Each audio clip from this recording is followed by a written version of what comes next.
Paleomedicina also says that dairy is a problem. Yeah, well, I've already covered that earlier, and it's all nonsense. It's all nonsense. Case it increases intestinal permeability. Bullshit. There's a lot of bullshit in terms of all that sort of stuff. It's associational. There's no cause and effect. I would say to those people, it's associational data. Show me cause and effect. They can't. And an animal model doesn't count when it comes to this sort of stuff, because we've got different enzymes, and also we've got different ways of dealing with these caseins where other animals don't, because they're not adapted to that. So it's completely irrelevant. That's why food ones, it's like even with rats, when they look at certain food types that we can tolerate that they can't, it actually harms the rats where it doesn't harm us. So that's why they're not applicable. I mean, Bart's done a couple of studies.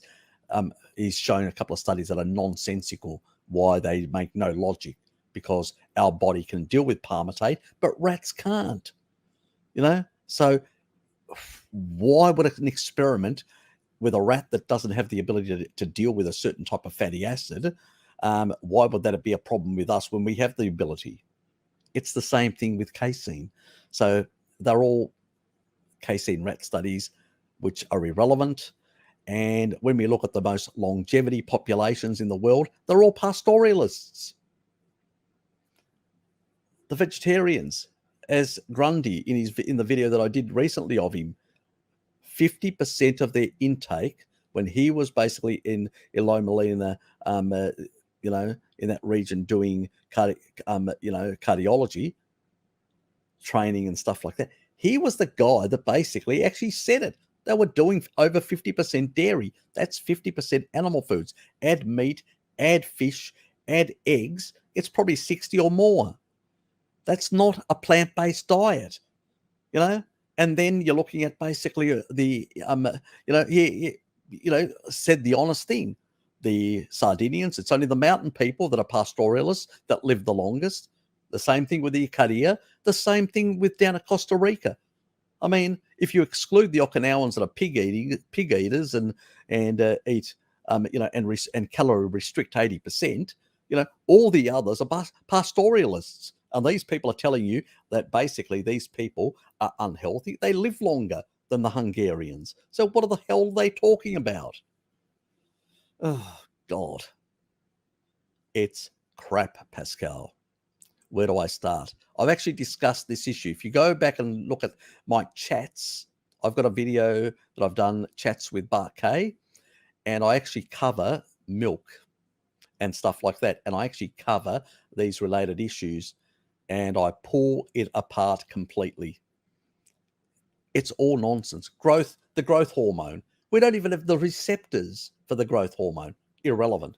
IGF-1. Irrelevant. There's a peptide that carries a bit of it. That's it. Nothing else. And so minuscule, it's not, when you talking about estrogen from the actual cows, another red herring, bullshit. You can have a glass of milk and all that, 6 nanograms. 6 nanograms. We produce every day, men, thousands and thousands, like 53,000, and women 630,000 nanograms. 6 nanograms with thousands every day. The difference. Are we joking? Are we absolutely? This is the nonsense. These people, and it's not even estradiol, which is the problematic one of estrogen. It's estrone. It's the weak form, which is I think it's about 4 times weaker, 4 or 6, I can't remember, times weaker than estradiol. I mean, it's nonsense on steroids. I would pull these people apart if I had to argue on dairy, because they've got no idea what they're talking about. It's all the old bullshit that basically, and I would say, show me the study. Let's put bets. We'll put $1,000, Mr. Paleomedicina. You show me the evidence of, that IGF-1 more than that amount, or more than 6 nanograms, or, that's thousands of nanograms are coming across in estrone or estradiol. They don't have anything like that, because it's all bizarre. I don't know where the fucking thinking came from, but it's complete another excrement. It drives me up the wall when I hear it. It really outrages me because you've got these longevity populations that are guzzling down milk, and you've got these crackpots telling you that it's going to kill you.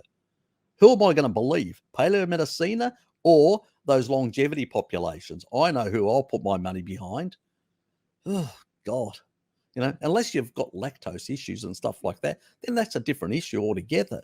But let's not make up shit like these people do.